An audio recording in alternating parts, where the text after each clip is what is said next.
అమరావతి, రాజధాని ప్రాంతంలో ఉన్న ప్రతిష్టాత్మక విద్యాసంస్థలు విద్యార్థుల భవిష్యత్తును కాపాడే కేంద్రాలుగా నిలవాలని, కాకపోతే తల్లిదండ్రుల ఆశలు దెబ్బతింటాయని సిపిఐ రాష్ట్ర నాయకుడు ముప్పాళ్ల నాగేశ్వరరావు అన్నారు. అమరావతి రాజధాని ప్రాంతంలో అత్యంత ప్రతిష్టాత్మకంగా ఎస్ఆర్ఎం యూనివర్సిటీ, విట్ యూనివర్సిటీ, అమృత యూనివర్సిటీ ఈ మూడు సౌత్ ఇండియాలో ఎంతో పేరు ప్రతిష్ఠించినటువంటి విశ్వవిద్యాలయాలు. ఆంధ్రప్రదేశ్ నవ రాజధాని ప్రాంతంలో ఇవి రావటం, మంచి విద్యను అందించడం ఈ ప్రాంతమే కాదు, తల్లిదండ్రులందరూ కూడా హర్షించారు, అభినందించారు. వాళ్ళ బిడ్డల మంచి భవిష్యత్తు కోసం ఆ యూనివర్సిటీలో ఎంత పెద్ద మొత్తంలో ఫీజులు పెట్టినా కూడా ప్రశ్నించకుండా చేరుస్తున్నారు. కానీ ఎస్ఆర్ఎం నిన్న ప్రకటించింది 23వ తేదీ దాకా యూనివర్సిటీకి సెలవు ఇచ్చింది, పిల్లల్ని పంపించింది. హాస్టల్లో మొత్తం ప్రాంతాన్ని శానిటైజర్ కానీ ఇతర విషయాల్లో మేము క్లీన్ చేస్తున్నాము అని మేనేజ్మెంట్ చెప్పింది. మా విజ్ఞప్తి, అక్కడున్న వాస్తవ పరిస్థితి చూసి జిల్లా కలెక్టర్, జిల్లా అసిస్టెంట్ డిప్యూటీ కలెక్టర్ తోటి ఒక కమిటీని విచారణకు వేసింది. మేము ఈ కమిటీ సభ్యులకు కానీ ఉన్నత విద్యాశాఖకి కానీ ఇలాంటి విశ్వవిద్యాలయాల్లో అల్లారు ముద్దుగా కని పెంచి ఉన్నత విద్య కోసం పంపించిన తల్లిదండ్రుల పాలిట శాపంగా ఈ విశ్వవిద్యాలయాలు మారకూడదు. విద్యార్థుల ఆత్మహత్యలకి ఛాన్స్ ఇవ్వకూడదు.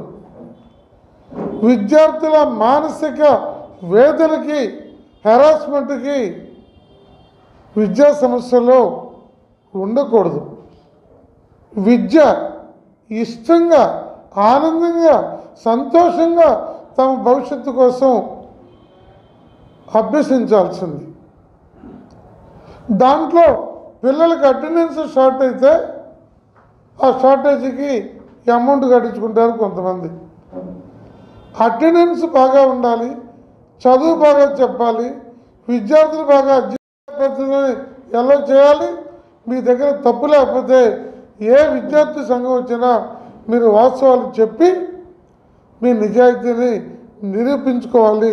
ఇలా విద్యార్థులను అరెస్ట్ చేస్తే సిపిఐ పార్టీ కానీ ప్రజా సంఘాలు కానీ ప్రత్యక్షంగా కాలేజీ దగ్గరికి వెళ్ళి ఆందోళన చేయాల్సి వస్తుందని హెచ్చరిస్తున్నాం.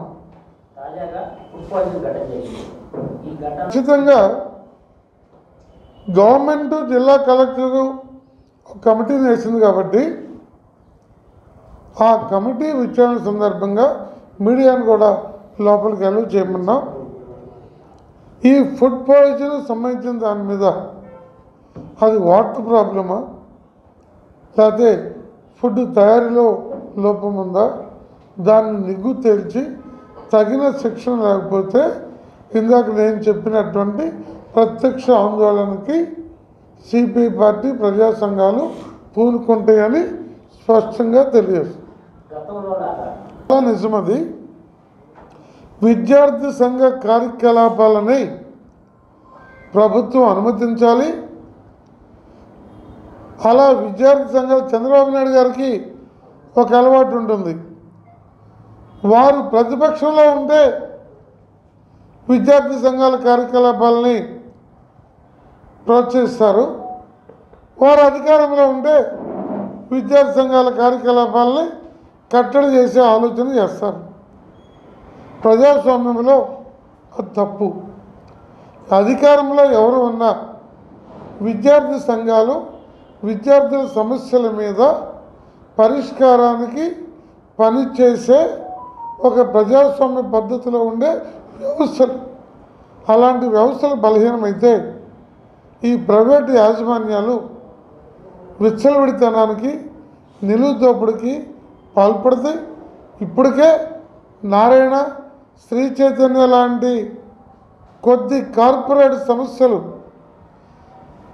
అలాగే స్కూల్ ఎడ్యుకేషన్లో భాష లాంటి సంస్థలు వారి కంట్రిబ్యూషన్తో పాటు ప్రజాస్వామ్యంగా పేరెంట్స్కి విద్యార్థులకి మేలు జరిగే విధంగా ఉండాలి తప్ప విద్యని ప్రభుత్వ విద్య బలహీనపరుస్తున్నారు.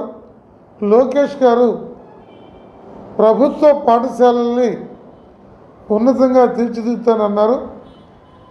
దానికి ఇంకా తగినంత చర్యలు తీసుకుంటున్నటువంటి ఆచరణలో ఫలితాలు కనపడతలేదు. గవర్నమెంట్ యూనివర్సిటీస్, గవర్నమెంట్ కాలేజీలు, గవర్నమెంట్ జూనియర్ కాలేజీలు, గవర్నమెంట్ స్కూల్స్ ఈ వ్యవస్థ బలంగా లేకపోవటం, కానీ యూనివర్సిటీ యాజమాన్యం మీద వాళ్ళ దుర్మార్గపూరితమైన వైఖరి మీద ప్రభుత్వానికి పట్టు లేకపోతే, ప్రభుత్వం అంటే భయం లేకపోతే, లోకేష్ అంటే మా మాట వింటాడు, చంద్రబాబు నాయుడు గారు అంటే మా మాట వింటారు, వారు చెప్తే మేము పెట్టాం కాబట్టి ఈ తల్లిదండ్రులని పీక్కు తింటామంటే మనం చూస్తూ ఊరుకునేది లేదు.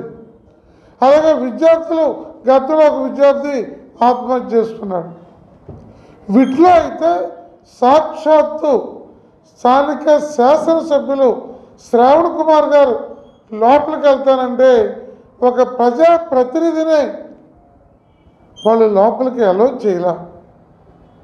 ఎంత నియంతృత్వం, ఎంత అహంకారం!